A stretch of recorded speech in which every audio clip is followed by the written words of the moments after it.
Hey guys, this is Beyond Range, and today we're going to be looking at the biggest pots between a match from many years ago. It was Tom Dwan and it was Isildur.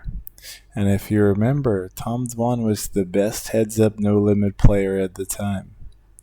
And Isildur absolutely annihilated him. And we're gonna take a look at history.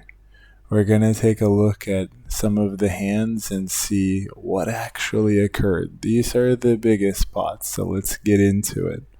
So we're playing 500, 1,000, and Tom Dwan goes with a raise to 3 big blinds, and Isildur 3 bets to 12 big blinds.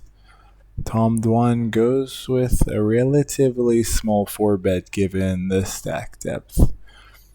Theoretically, you'd want to generally use a slightly larger 4-bet sizing because essentially you're trying to take as much EV away from these kind of medium hands in the 3-bet range of Isildur, because really you're going to play an extremely polarized 4-betting strategy. It's not very efficient to 4-bet very many hands like jacks or tens or queens at this stack depth. So Isildur elects to go with the 5-bet, and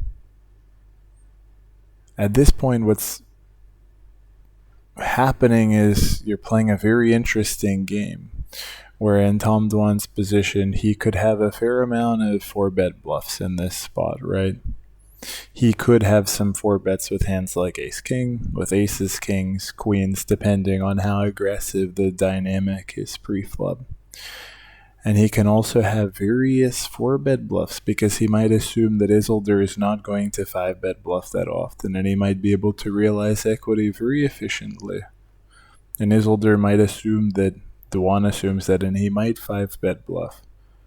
But generally, when you start putting in this much money in the pot, aces and kings are going to be the most frequent hands that get all in. Now, Tom Dwan has a decision, and he chooses to go all in. And he's going all in for roughly 350 big blinds pre-flop.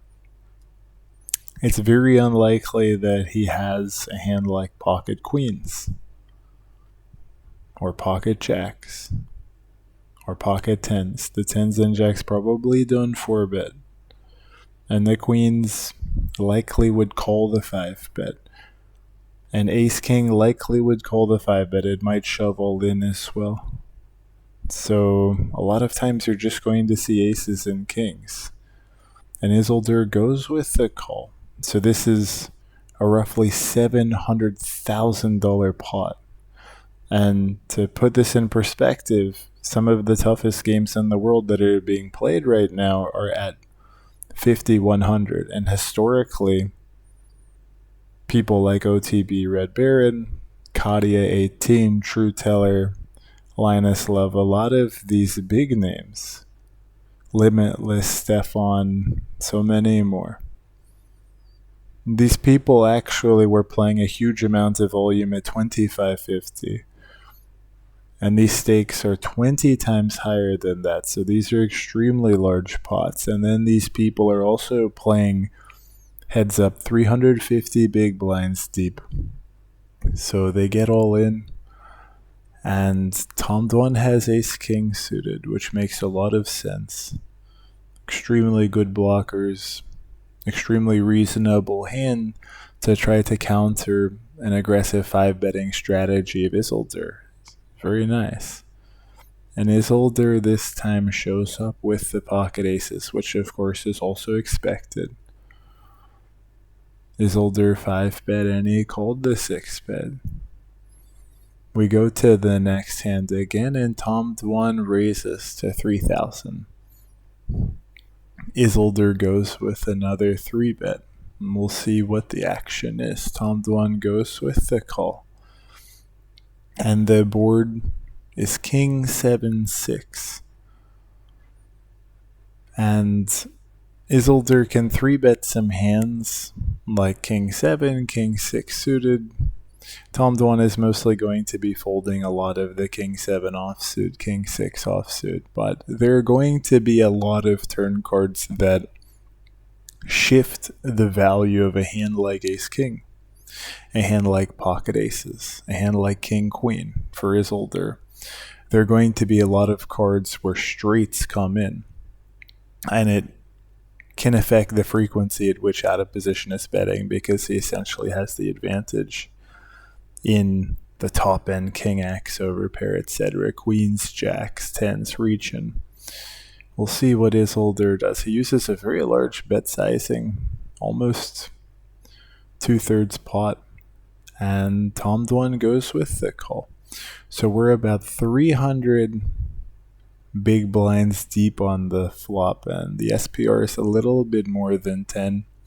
And you have to ask yourself if Dwan had something like King 7 suited, or if he had 6s or 7s at this SPR, would he want to slow play, or would he want to essentially induce Isildur to continue to barrel off and bluff? Does he think that there's more value in trying to cooler Ace King before the board gets ugly, and also force more money in the pot against hands like Queens and Jacks? Though Queens and Jacks might not bet this big that often. I don't know what their dynamic was, but there are questions like this that you have to ask yourself. Would Tom Dwan ever raise a hand like King Queen? It seems like Isildur is representing supreme strength, and King Queen raising here at a reasonable frequency would sort of be overplaying your hand, but we'll see what happens.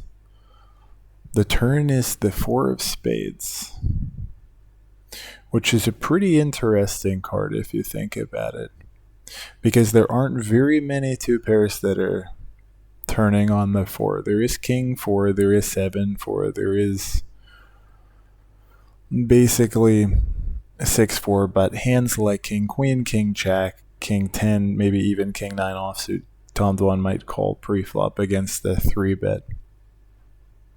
These hands did not improve, and these would be the more frequent 2-pair combinations.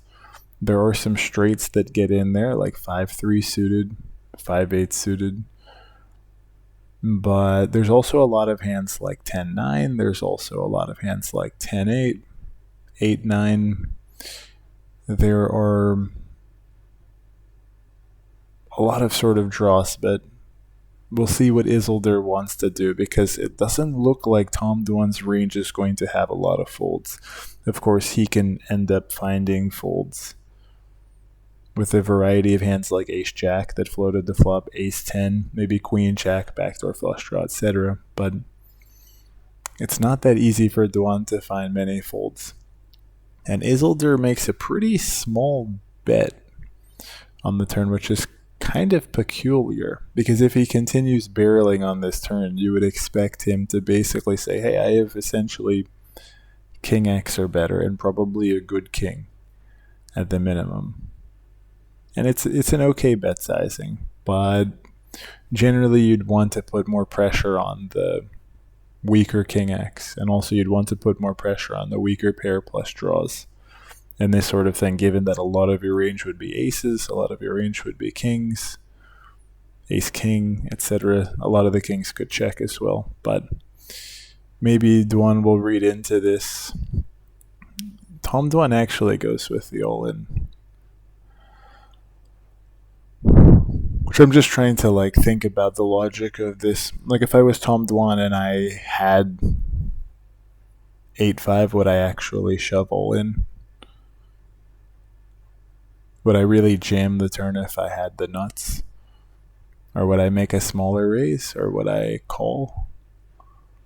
Because the board will change significantly, and there will be about 240 big blinds left on the river, and then there's about a pot of roughly 120 something. So it could make a decent amount of sense for him to try to represent a draw and go all in if he did have a straight, and also he could shove the turn with simply something like 7-4 of diamonds, or 6-4 of hearts, or king four of clubs, you see. And this actually is a very logical way to play the hand. And then a lot of the hands that end up turning a flush draw and a straight draw, like 9-8 suited, it's a little bit scary to just shove all in, because your opponent is actually going to have a fair amount of hands like ace-10 of spades, ace-jack of spades. Those are in a very shitty spot and need to fold probably. Because it's, how can you find many bluffs in this situation as Dwan? It's very hard. But Isildur goes with the call. It's very tough to know what Isildur actually has. It's very likely that he simply has aces or ace-king or something at this point. And I would think maybe if he had sevens or sixes, he would have just bet the turn bigger. It feels like he's very likely to have aces or king X. Ooh, Dwan found a bluff as well. That's very hard to find enough bluffs in this spot. And Isildur actually continued barreling the 5-7 of spades, which I think is very interesting, because when he plays bet, gets river, there's a lot of completes where Dwan will have a lot of flushes and Isildur will have a lot of medium strength hands. And it seems like if you put this hand down this branch, it will actually generate a lot of EV in these situations. Dwan can very easily float the turn quite wide with just like 10-9, 10-8, etc. I think that's pretty interesting. Isildur feeling that betting the turn with this was a better play. We're at the next hand, and Dwan again opens. We get 3-bet, and Dwan goes with the call. And the board is 10-9-8 in the 3-bet pot. This is an extremely dynamic board texture. Queen Jack offsuit might not be 3-betting very often in Isildur's position, given that they're 300 big blinds deep. It might be doing some, but hands like Jack 7 off, 7-6 off, they could be 3-betting. I don't know how these individuals were playing pre-flop, but overall Dwan is going to do very well, and Isildur is also going to do very well, but the values are going to shift tremendously, and there's going to be a lot of check for Isildur, basically to mitigate the risk of being polarized into and being forced to bluff catch extremely wide and put in a bunch of money with a pretty weak range. So the ability for him to realize equity by simply calling, check calling, is very valuable. He goes with the bet, and Tom Dwan goes with the raise. And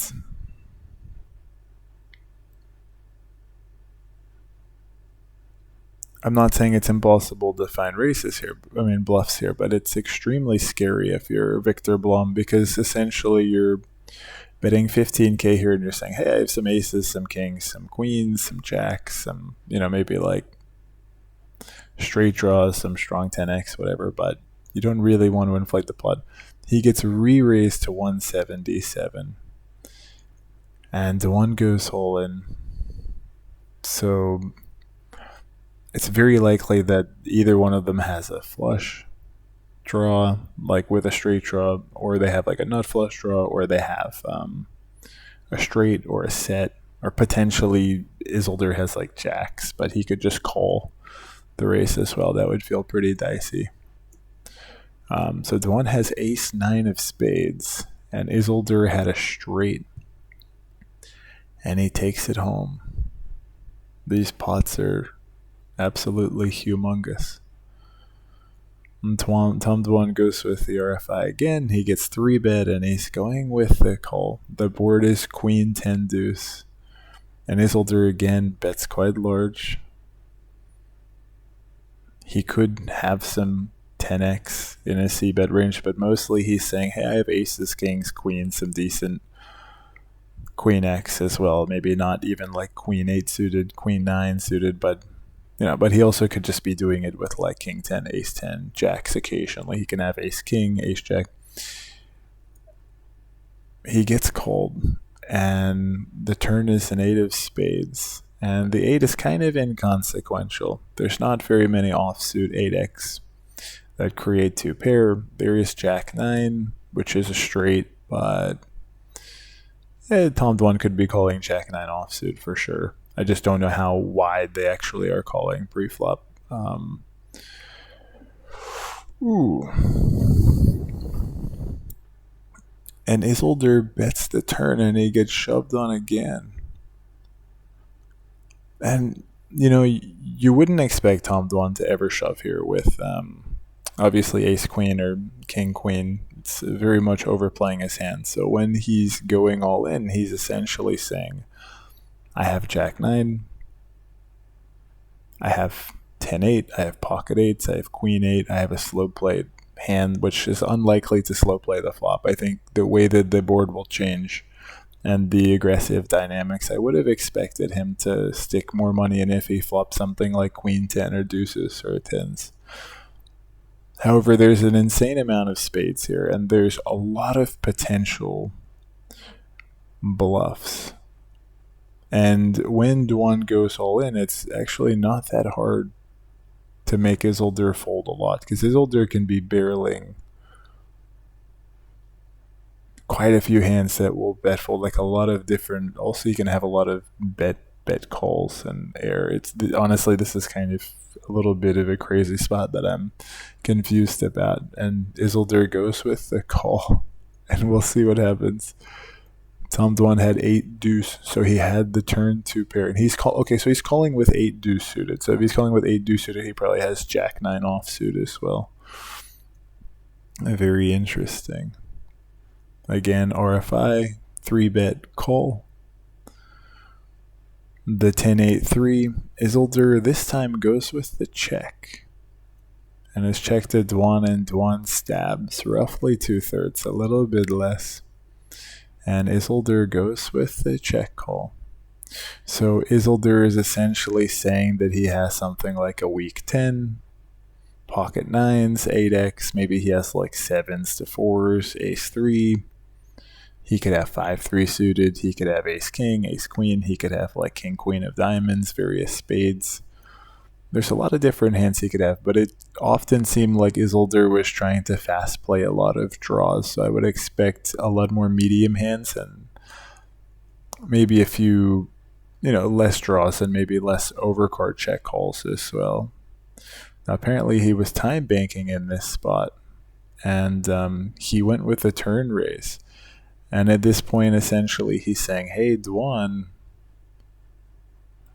I got an 8. Or I have a slow played overpair. And Dwan, yeah, you're saying you're going 2/3 on the flop with 8x, but like, come on, if you do that too often, it's probably not that good. So you're probably not doing it that often, because I can counter you, so I don't believe you.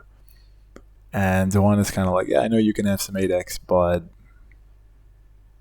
you also have a bunch of pocket 9s. You also have a bunch of like 7s, 6s, 5s, whatever. You have like 10x, ace king, ace queen. Let's just put more money in the pot and see what happens. And Dwan goes with the call. So Isildur is essentially representing a slow played overpair, aces or kings, generally speaking, because those would be those would be more efficient to check call than something like queens or jacks. But at this stack depth as well, it's also dicey how much money you'd want to put in. But it seems like Isildur likes to fast play a lot of these vulnerable medium equity hands in 3-bet pots out of position. So I would expect a lot of 8x in this situation. It's very hard for Isildur to check call the flop with air.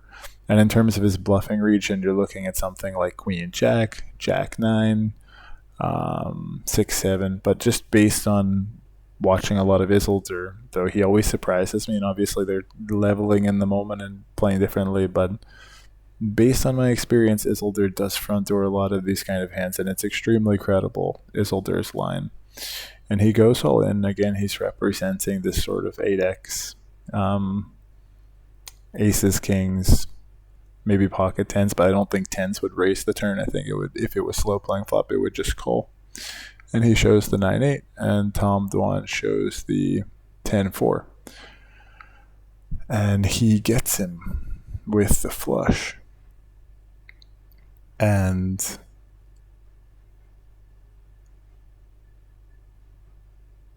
you gotta wonder about the turn bet with the 10-4. It's a very, very reasonable hand to check on the turn. That maybe he is, I don't know. It's very, very scary to be betting the turn against Isildur in this spot. You wonder how much like Ace 8, King 8, Dwan is betting himself on the flop. And so again, this is a single raise pot. Dwan goes with the check back, and Isildur probes the turn quite large. Now, when Dwan checks back, he's essentially saying, hey, I'm going to have some air that will delay. I'm going to have a whole bunch of medium hands. But most of my best hands, like 5x and aces and kings and ace queen, king queen, would just bet the flop. And he can slow play some of these if he really thinks that Isildur will like really overextend and attack him when he checks back. But it also is the case that Isildur might just think that on queen 5-5, Dwan is full of shit, and he's just going to call him down quite aggressively, and then it wouldn't do as well to slow play. And it's this kind of balancing act where if you don't have enough slow plays, then your opponent will incentivize you to have more slow plays. But the point is that Isildur is essentially representing a queen or better. And if he's playing in a manner that's balanced, which you wouldn't, no one wants to play balanced, but if you're trying to construct a range that's not completely wide open and leaving massive holes when you check the turn to Dwan here, then he wouldn't be doing this with too many weak queen X either. Now, back in the day, people were maybe a little bit too aggressive in these situations compared to what's theoretically correct, but they had their reasons, and it was good. Now Dwan raises the turn, and it smells a little bit like shit from Tom Dwan, because essentially he's saying that he's hit, I don't know, he's essentially saying that he slow played a queen that is deciding to re-raise, even though Blum can just 3-bet bluff and Blum can just like re-raise him as value. It feels extremely full of shit from Tom Dwan, and Tom Dwan might know that, and then he might, expect to get played back at, and therefore he slow plays more because he knows it looks like it's full of shit. So it doesn't mean like it is full of shit. It's just you're trying to think about what Dwan is representing, because a hand like pocket deuces is so vulnerable in this texture on the flop. It's very likely to c-bet, and the turned hand that he's saying he has is like, what? Are you really going to check back queen jack and raise it? Why wouldn't you just call and then call the river? And Dwan can have a lot of air that checks back, and Isildur can have a lot of air here. It's just interesting to think about what he's representing, because there's really not very many deuces in his range that I would assign him. He goes with the raise and gets called, so when Victor Blum calls, it's extremely unlikely that he just calls some random 10-7 of hearts or something. It's very likely that he actually has a queen. He could 3-bet the turn with some of his 5x. He also might allow Dur to bluff. It just feels like a very full of shit line from Dwan, and maybe he's just going to have it because it feels so full of shit. And now it really feels full of shit. It feels like you literally are trying to make a flush draw fold, my friend, and Blum is going to have something like queen 10 here and call. Oh my god, he's gone all in. Oh, so I've read this very wrong. Now, if Dwan calls, then he probably has like pocket queens exactly or something. Let's see. Oh no, he had queen 5. Ooh, that was a sick hand. That made a lot of sense. Holy shit. That was a sick hand. Unbelievable. Damn. Let's do a few more. We'll wrap this up because I wanted to make this about 30 minutes. So Dwan goes with the RFI. He gets 3-bet again. And A6-4 mono. A very large sizing from Blum. He gets raised. There's just an absurd amount of flushes in Dwan's position. It's actually quite hard to find enough bluffs in this spot. And it's also extremely scary because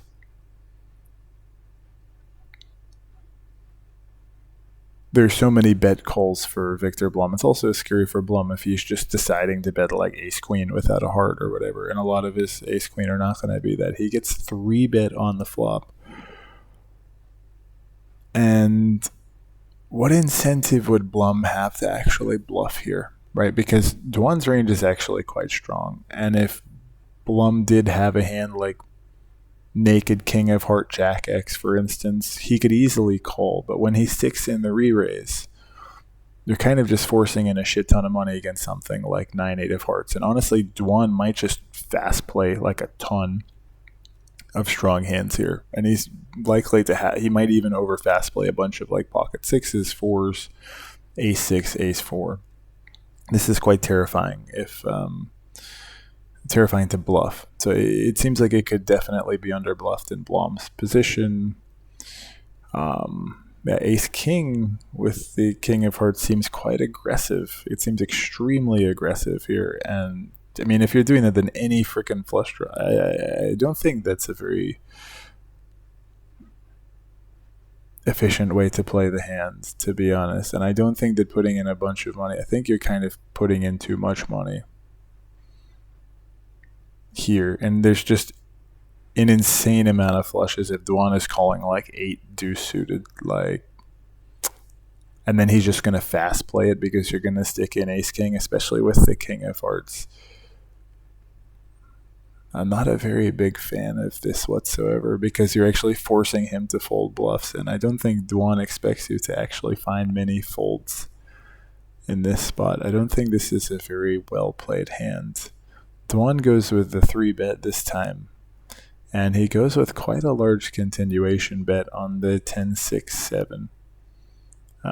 And he gets a call. So Isildur might fast play sets, he might fast play straights, but he goes with the call. So a lot of Dwan's hands that he's repping are over pairs, good 10x, and Isildur's representing a lot of straight draws, flush draws, 6x, 7x, 8s, 9s, 10x, etc., etc. Dwan goes with another bet, roughly 3/4 pot, and Isildur makes quite a committing raise.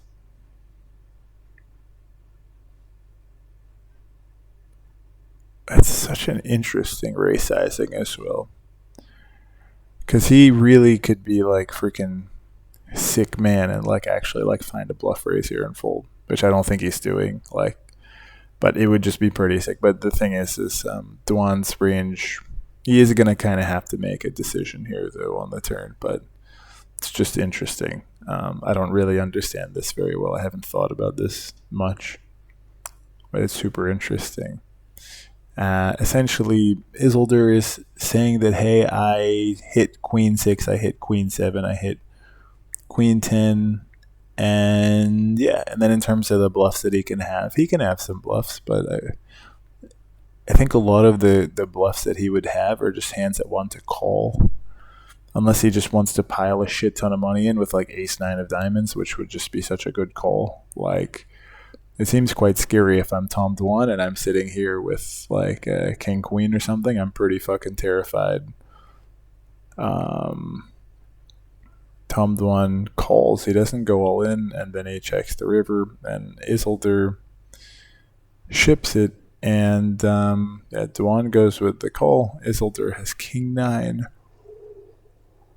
What the fuck?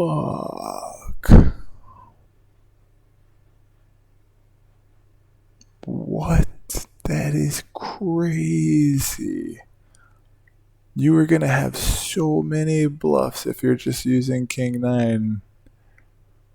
Oh my god. Jesus. Okay, so now I'm understanding this kind of play a little bit better. I wasn't aware of how insane this was. Anyways, we're going to call this an episode. This is Beyond Range.